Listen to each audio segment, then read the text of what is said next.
What's up guys, Everything Apple Pro here. A very exciting day for Apple today. They announced the new iPhone 8 and 8 Plus, as well as the new iPhone 10 10th Anniversary Edition. So in this video, I wanted to give you guys a very in-depth look at these devices, how they compare to one another. If you guys were on the fence about whether or not it's worth $300 or $400 extra to go for the iPhone 10, and in which way it's better, which way it's worse, I'd like to cover all of that in this video, give you guys a better idea about which device is better suited for you. So we're going to be covering everything from software features to hardware and everything in between. So let's get to it. Which device is better suited for you? Now, I'd like to start with what is the same with these devices, because that list is smaller than what's different. So the build, from the outside, these are pretty strikingly different. I mean, one is much bigger than the other. This one fits in the palm of your hand. This one doesn't. I mean, not so comfortably anyways to use with one hand. This is definitely a one-handed operational device, more or less so than the iPhone Plus series. I mean, this is pretty close in size to the iPhone 8 now. They both feature a very similar design with glass on the front and back,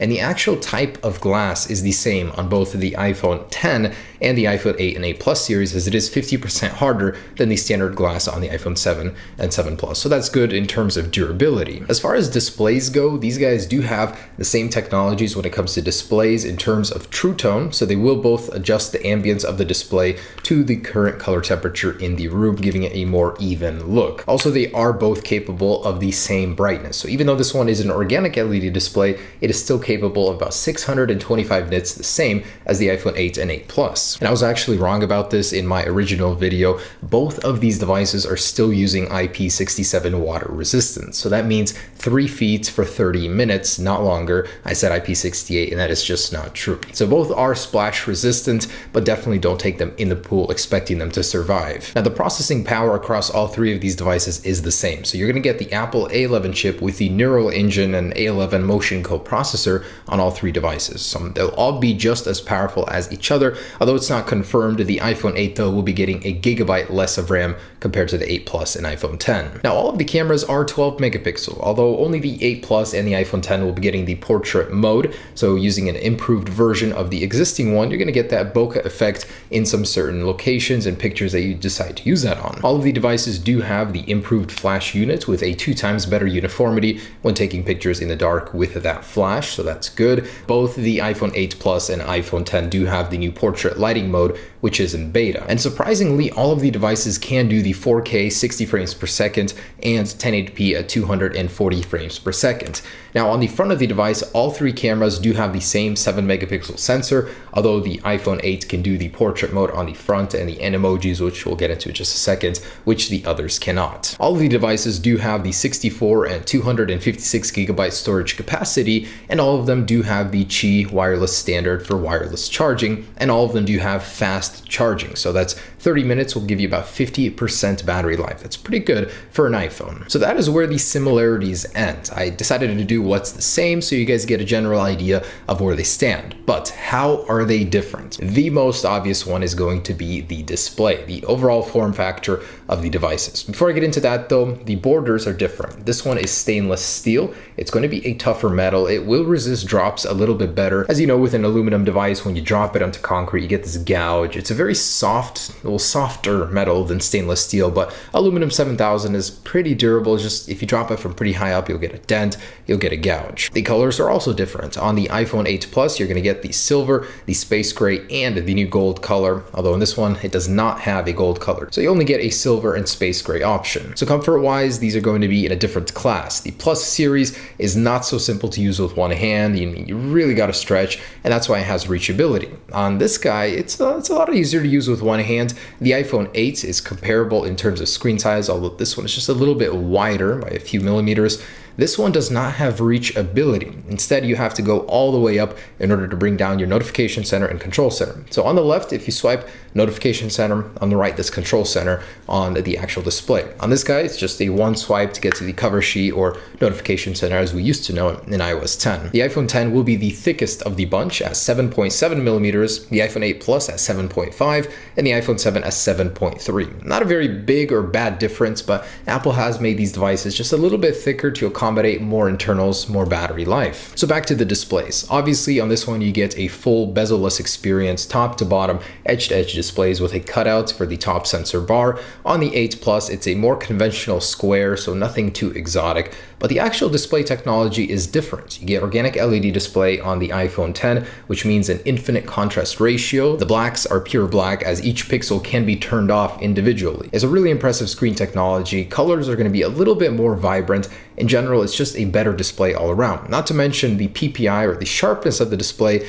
is considerably better. You've got a 458 pixels per inch density on the 10, a 401 on the 8 Plus, and a 326 on the standard iPhone 8. So front-facing cameras, both are 7 megapixels, although this one is a Face ID capable device, meaning it can scan your face, a 3D map model of your face can be made, and you can do different things with them, such as unlock your phone with Face ID, pay for certain things with Face ID, or even do emojis, a new cool little fun trick that the iPhone 10 has. Animate your own emojis using your face. This guy is not capable of that. That means it will not be getting portrait mode either, in order to take those cool portrait mode effects using your face. Now, as far as cameras go, the iPhone 8 Plus, iPhone 8, and iPhone 10 all share 12 megapixel sensors, but between the 8 Plus and the iPhone 10, there are several key differences. For one, this thing has a lower aperture on its telephoto zoom lens. That means you're going to get a better picture, better quality in low light. This one also does have dual optical image stabilized sensors. That means as soon as you zoom in a video or a photo, that image will be stabilized, where on this one, that's not the case. It's a lot more juddery. So if you do a lot of zooming, a lot of moving during that zooming, this one is going to be the better choice for you. And a couple of other things. So the whole Face ID versus Touch ID thing. The iPhone 8 and 8 Plus have second generation Touch ID, so same as the iPhone 7 and 7 Plus. Extremely fast, very convenient. You don't have to be looking at your phone to unlock it every single time. Just from the stage demo where Face ID was used to unlock the iPhone 10,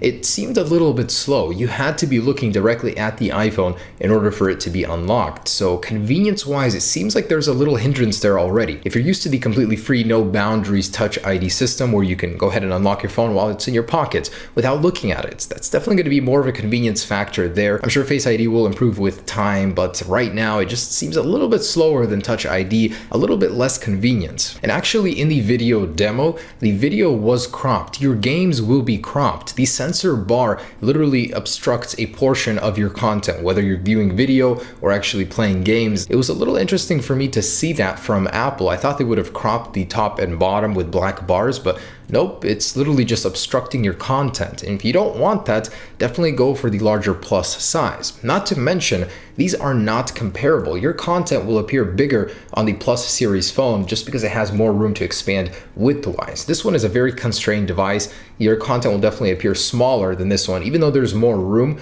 with a taller display. Just something to consider. And then the topic of battery life. So all of them do have pretty good battery life. The iPhone 8 and 8 Plus have the same as the iPhone 7 Plus, and this guy has 2 hours better battery life than the iPhone 7. So where does that put it comparing it to the 8 Plus? The iPhone 10 will do an hour less internet usage time and video playback compared to the iPhone 8 Plus. So not too bad actually. 1 hour less for this huge display is not a bad deal. And lastly, price and release date. So the iPhone 10 definitely carries with it a premium over the iPhone 8 and 8 Plus, $200 over the iPhone 8 Plus, and $300 over the standard iPhone 8. Now, considering all that you get for those $300, it honestly isn't unreasonable. The Samsung Galaxy Note 8 starts at about $930 to $960, depending on which carrier you have. And although it does offer a lot, the iPhone 8 is still in that category, and it does some stuff that the Galaxy Note 8 can't even do. So definitely not a bad buy, although I totally understand why some people would not be willing to dish out more money for it. The iPhone 8 and 8 Plus series definitely do have a lot in common with the iPhone 10,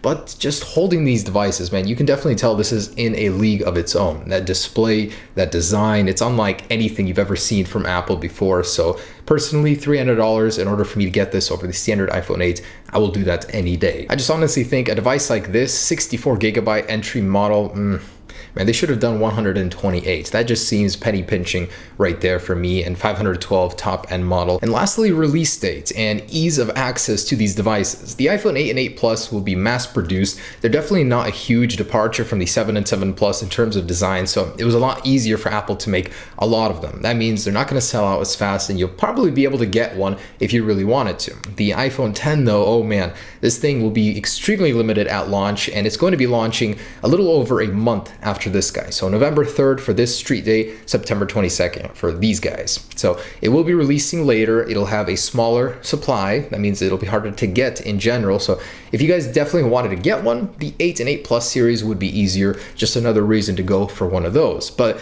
the wait will be worth it for this one if you really want to. So there it is, guys, the iPhone 10 and the iPhone 8 and 8 Plus. They do have a lot of similarities, they do have a lot of difference, but depending on what you're looking for from these devices, it's definitely your choice. I'm choosing the iPhone 10 any day over these guys. So thanks for watching, guys. Hope you enjoyed this video. Hopefully it made your decision just a little bit easier deciding between them. Peace.